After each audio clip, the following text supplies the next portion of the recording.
Senator, how are you? Good. Senator, let's start with the guns. You know what happened in Colorado, and you've been pushing, gun safety, pushing the legislation hard. Where do we stand currently with that legislation, and how did you become an advocate? How did you get involved in the issue? Well, several years ago, when I first came into the Senate, I picked up the microstamping bill, and it was a bill carried by Eric Schneiderman, who was advocating to make sure that we put these coding on the bullets.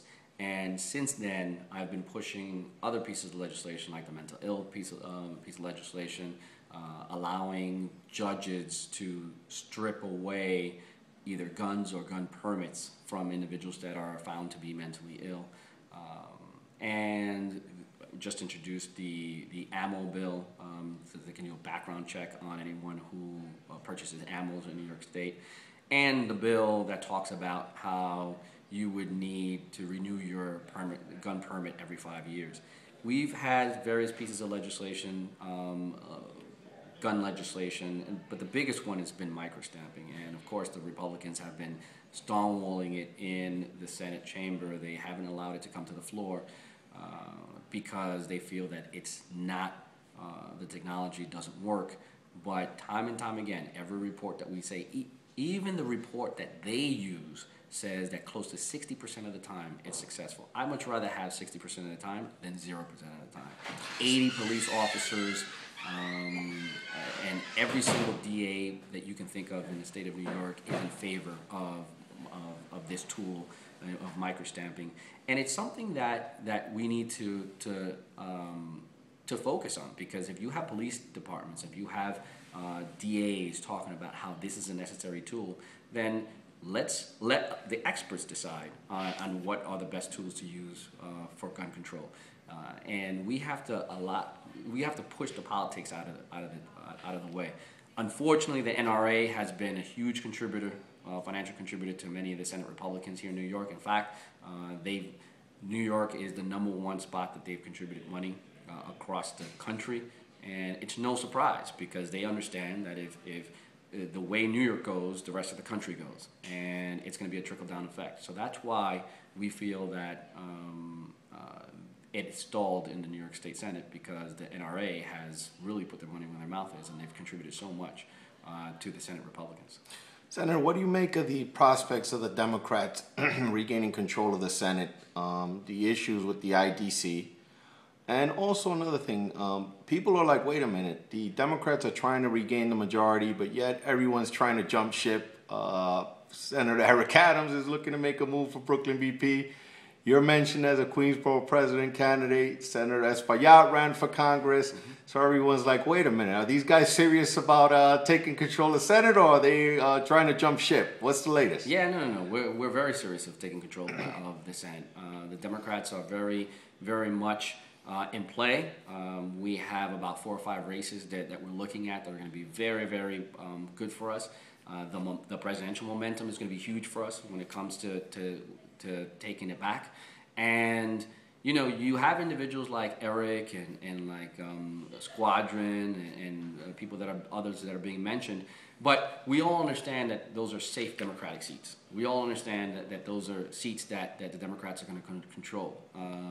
And the bottom line is to make sure that we get the Senate back to the Democrats, in the hands of the Democrats, so we can pass legislation like microstamping, legislation that's going to help with affordable housing, pass the minimum wage, and pass issues that are going to be very productive and very improve people's quality of life. And that's the bottom line. But I think and I believe that the presidential is going to be very, very positive for us come this election cycle. Senator, is Minority Leader Sampson done? Is that the only way that Jeff Klein and Diane Savino and was Pileski and Carlucci come back? No, well, I mean, look, we're talking amongst everybody, and look, right now Senator Sampson is the leader. He's continued to be the leader. It's no secret that the IDC members, and especially Jeff Klein, doesn't want to see John Sampson as a leader. But we'll get to that down the road. Right now, we'll talk about how, you know, we need to take back the Senate, and there's a possibility, a strong possibility, that we're going to take it back because we have very good candidates. They're raising the right amount of money, they're knocking on the right amount of doors, and the Republicans know they're running scared. It's a presidential. You know, Mitt Romney, although he's running a very competitive race with Obama, but here in New York, they understand that Obama is very, very popular, and we might not get the same effect as '08 that we had back then in terms of turnout, record turnout, but we're going to get a very significant spike in turnout, and that's going to mean success for the Democratic Party. Not to mention that there's already a poll out there that re-emphasized that people want to see the Democrats in control in the Senate. Senator, the money race for Queensborough president. Currently, Councilman Peter Vallone has about over $1 million. Councilman Leroy Comrie's fundraising has lagged a little. How was your latest filing? And I'm also hearing former council member Melinda Katz is also looking at the seat. How was your latest filing, and how do you feel currently about the race? It's still a ways away, but what are you doing to prepare? Well, you know, we're raising the money. We're talking to the right people. We're talking to the right people in different industries. We're talking to labor. We're talking to real estate. We're talking to business. We're talking to everyone. More importantly, we're talking to the community. The latest filing was good. Look, I'm not worried about the amount of money because of this matching fund system that the New York City has, 6-to-1. You know, if you give $50, it's matches 6-to-1, and it's huge. We're gonna have enough money to run a very competitive campaign. Most likely, we're gonna max out. We're gonna reach the $1.4 million with the matching funds. So I'm not worried about the money. It's gonna be about knocking on doors, talking about the very good message that we're gonna bring to the community, which is about creating jobs, moving economic development, making sure that Queens brings economic development to the borough. It's going to be about affordable housing. It's going to be about bringing good schools to the borough. It's going to be about making sure that we have safe streets. And I've been working on a lot of those issues here in the New York State Senate. The bottom line is, you know, Queens is the next borough, and you know, we are very proud to not only live in Queens, but work in Queens and raise our families in Queens. And a lot of people are going to eventually find that out. I mean, look, news reporters have called Queens the best place to raise a family, and it's no secret. It's because everything that Queens, all the attraction that Queens brings to the table. I mean, the fact that we have all the airports, we have the parks, potentially we have, you know, what's going to happen in Willits Point and what's going to be developed there. We have Citi Field, we have the U.S. Open, we have a potential Major League Soccer stadium that's going to go up in Flushing Meadow Park. We have Long Island City, we have the Rockaways, we have the beaches, we have it all. And Queens, you know, why go anywhere else? When you come from any other country or any other state, you come through the airport, you come through Queens. So Queens is the place where a lot of people are going to call their home. People are moving from Park Slopes into Queens.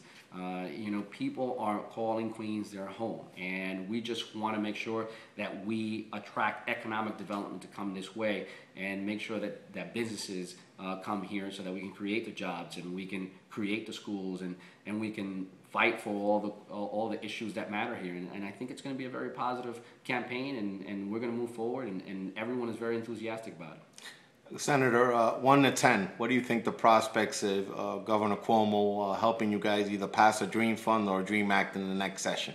1 to 10. I think it's going to be anywhere between an 8 and a 9. I mean, I think that one of those bills is actually, I believe is going to pass, and Cuomo is going to play a role in making it happen. I understand, and from what I understand, talking to his folks and the people around him, he's very, very interested in helping the immigrant community and making sure that individuals have an opportunity to move forward. So I think it's going to be between an 8 and a 9. Senator, 1 to 10, what do you think your chances of getting the endorsement of the Queens Democratic Party for your race for Queensborough president? I think it's a very good chance, but again, you know, it's a matter of what it's too early. But I have a very good relationship with the Queens Democratic Party, so I don't know if I can put a number on it, but I think that I have a very good shot at getting it. Thank you very much, Senator. Thank you, Rob.